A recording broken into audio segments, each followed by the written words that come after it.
Story time about how my stepdad made my mom choose between him and my brothers. So a little background information, I was 13 years old and in 7th grade, and I had 2 older brothers, Josh and Alex, who were twins, and they were both 4 years older than me. Whenever I was 3, my dad left my mom for his dentist, and we never saw him again because he decided to start a whole new family with them. Now, because of that, my older brothers always felt like they had a specific role in my family, especially because the guys that my mom brought home, they would only last a week. Well, finally, my mom met this guy who's really nice, and she decided that she was going to get married to him, but he despised my older brothers. Mainly because before he moved in with us, my mom would not depend on him for anything. Anything that needed taken care of around the house, my brothers would do it. And we didn't have too much money while this guy was loaded. Like the one time my mom and this guy, who we're gonna call Jerry, got into a fight. Like for part 2. Part 2 about how my stepdad made my mom choose between him or my brothers. So like I said, my mom and Jerry got into this one fight, and it's a super long story, but pretty much all it made Jerry realize was that he did not have authority over my mother, and she didn't have to depend on him for anything because my brothers would always be there for her. Now, Alex was more of the shy one. Meanwhile, Josh was super hot-headed and didn't deal with anybody's bullshit. And fast forward, my mom and Jerry move in together. That's when we realized that Jerry was super abusive. And Jerry knew that he could pick on Alex whenever he wanted because he wasn't going to do shit. And most of the time, Josh wasn't home because he literally hated Jerry. The one time Alex came home and he did really bad on this one test. And Jerry was like, oh, he needs to learn discipline, blah, blah, blah. The next day, we all were sitting down for breakfast and we saw Alex come downstairs with a black eye. And that's whenever Josh flipped the fuck out. He grabbed Jerry, ripped him across the fucking table, and threatened him with a kitchen knife. And my mom called the cops, like for part 3. Part 3 about how my stepdad made my mom choose between him or my brothers. So like I said he needed to teach some discipline, so he literally beat the shit out of Alex. And we all didn't know until he came downstairs the one morning for breakfast. And that's whenever Josh flipped the hell out. He threatened Jerry with a knife. After that, my mom called the cops. I didn't really do anything but try to de-escalate the situation. But after that, Jerry called a family meeting down to the kitchen table.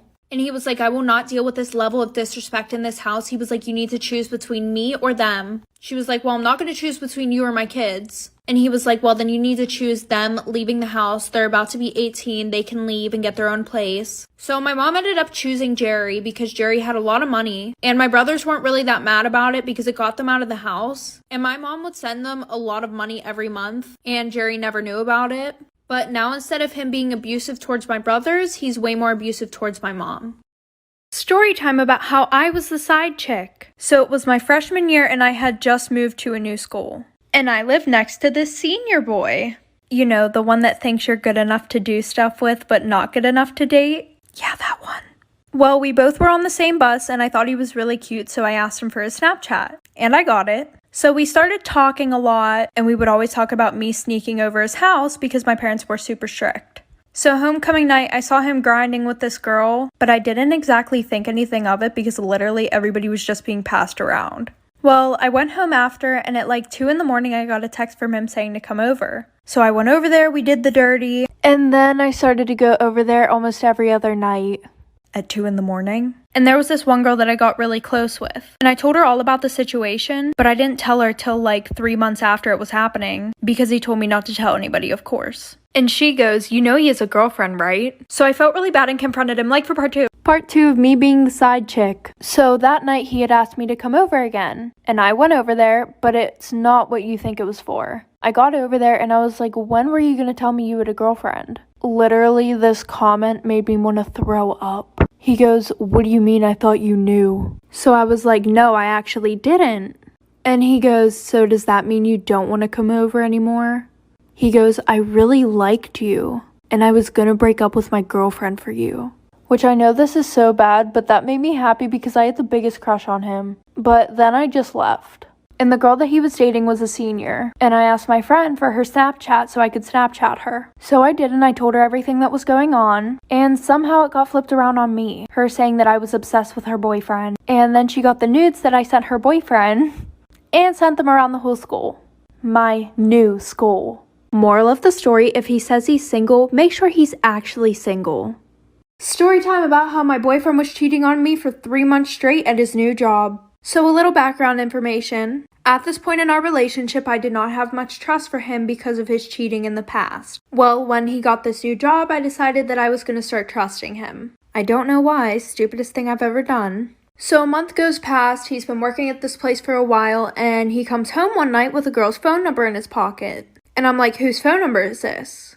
He's like, oh, one of the girls that I work with wants me to talk about her problems with her. So I threw the number away and I started to get really paranoid. But every time that I would get paranoid, he would be like, babe, I'm not doing anything, like I really love you, I'm trying to change. And he said that literally every night. And his brother worked with him. Well, the one day he really pissed his brother off, so his brother was like, I'm telling her everything that you've been doing. So he calls me and says he's been fucking 2 other girls at work. Like for part 2. Part 2 about my cheating boyfriend. So after I got off the phone, he's trying to convince me that it's not true, saying that the only reason why his brother would say that is because he was mad at him, which I kind of believe because his brother did lie 24/7, or try to play jokes on everybody. So I ended up believing my boyfriend, and to put the icing on top of the cake, I believed him even more because his brother texted me saying that it wasn't true. So a few months go by and he quits that job. And at this time, him and I were really on and off because I didn't like the way that I was being treated. While being broken up for a few days, I got the app Tinder. And I guess the day after I got my Tinder, his friend showed him the app and he got it too. And the first person that he saw whenever he logged onto the app was me. So he texted me saying, you're a whore and I'm so happy I cheated on you with that girl. And that really broke my heart, because every night he would come home telling me he loved me after he did whatever with those girls. And anytime I got paranoid about him cheating, he would comfort me. Okay guys, so I decided I was going to do a little Q&A about myself because a lot of you don't know. And get the wrong impression from my story times. Okay, so yes, I did graduate from high school. I have my diploma. Everything was good. They kind of just stopped caring. And were like, okay, here's your diploma. You're good. And I am 18, about to turn 19 in November. I live in my own apartment. I do not live with my parents anymore. I think a lot of you get confused and ask like, oh, like I thought your parents were strict. Yeah, it's because I don't live with them anymore. I'm 18. I moved out. When did I start doing TikTok? Last summer. How long have I been doing makeup for? Probably like 4 or 5 months. So a lot of story times in the past are mine, and most of the ones that I do now are not mine. Just check the caption. And yeah, just thought I would let you guys know a little bit about myself. Story time about how I hooked up with a guy in my science teacher's closet. So my whole grade went on this field trip, and everybody was dressing super nice, wearing a dress. And I wore a dress that day, even though I was more of a leggings and t-shirt kind of gal. And I wore spandex under because I hated not being able to move around. Well, after our field trip, everybody's jumping around on the bus, I don't care what I'm doing because I have shorts on under my dress. And after school that day, I get a text from one of the popular boys. And he goes, I'm really physically attracted to you. And I was like, oh, same, like, period. And he was like, wanna hook up tomorrow? And I was like, during school? He goes, yeah, I have a place where we can hook up. And I wasn't really experienced with boys. So I was like, fuck it, if I'm gonna experiment, it's gonna be with you. Cause he was really hot. So the next day I meet him during lunch, and he takes me to this one spot, but we couldn't hook up there because it wasn't blocked off like it usually is. So we go to my science teacher's room, and right after we hook up, our science teacher walks in. Story time about me being the toxic best friend. So my best friend was dating this guy for about 1.5 years. And for the past 6 or 7 months, she would say that she wasn't happy, she didn't like how she was being treated, but she couldn't leave him. Well, at this time, they lived together, and that night we were supposed to decorate her apartment for her birthday party. So since she was at work, she just told me to go over her house and start decorating until she got home. Well, who happened to be there but her shitty-ass boyfriend? And him and I didn't really get along. Well, him and I were setting up, and he was being super nice. Like, overly nice. Which really weirded me out. Well, later on after the party, my best friend was hammered, so we both put her to bed and started cleaning up. And we were both drunk and started flirting with each other. And then one thing led to another. And I did it with my best friend's boyfriend in her house.